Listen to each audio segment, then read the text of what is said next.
Panasonic has just released a firmware update for the GH6 version 2.0. This update was announced about a month ago, and to be honest, I'm a little bit disappointed. Let's talk about it.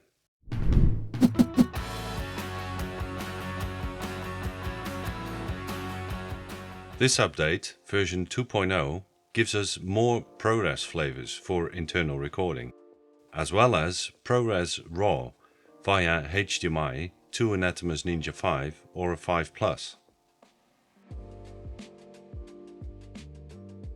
Let's first talk about ProRes RAW. The GH6 is now able to output 12-bit ProRes RAW in Cinema 4K in 24, 30, 60 and 120 frames per second over HDMI. Open gate or anamorphic in 4.4K 50 and 60p, open gate 5.8K up to 30p and 5.7K up to 60 frames per second. There's also a LUT available for converting the ProRes RAW footage to vlog. All of this is however limited to the Ninja V and 5 Plus, and if you have the Ninja V and not the 5 Plus, there are some additional limitations. The Ninja V Plus can record ProRes RAW in all the frame rates and resolutions that I've just shown.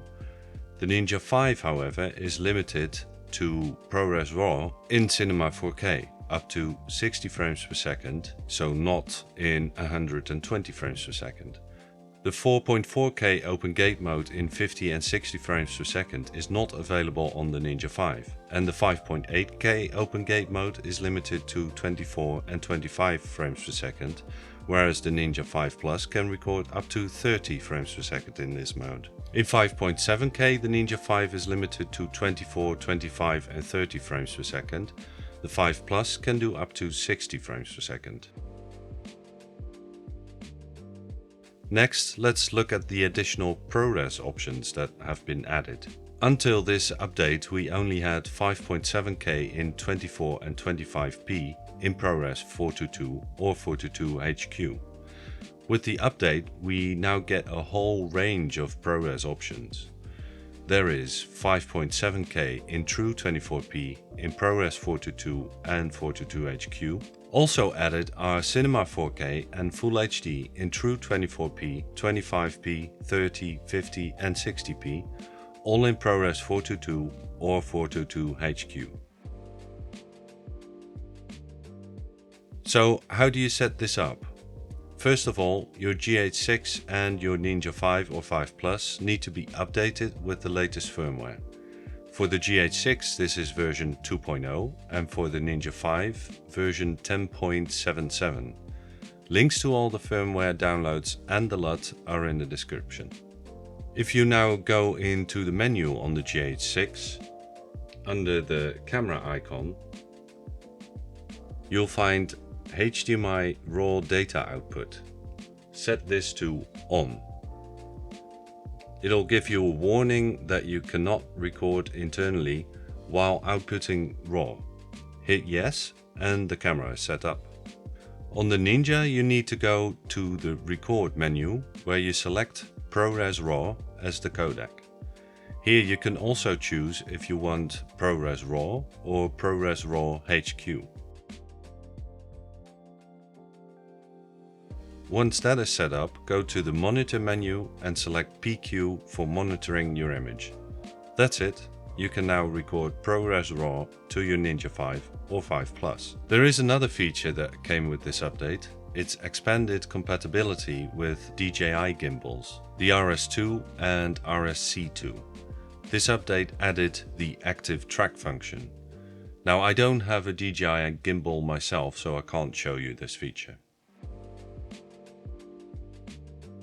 Now I have never shot in any RAW video format before, so this for me is going to be something to try out and see if it has any benefits for what I do.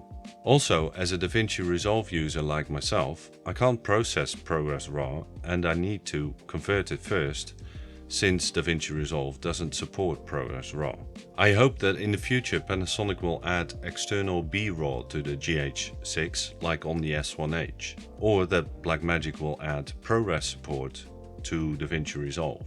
The additional ProRes flavors, however, I do use, It's a lot easier on my computer and therefore giving me no playback issues, for example. It's nice that with this update there are many options to choose from, and I don't have to use a Ninja V since the GH6 can record ProRes internally. One downside to using ProRes is of course the big file sizes. That's also why I would like to see the addition of ProRes LT in a future firmware update. To be honest, I was really hoping for the external recording over USB-C option that they said would come in a future firmware update. I guess that will come in the next firmware update, hopefully. For now, the ProRes RAW and the additional ProRes options are a nice addition.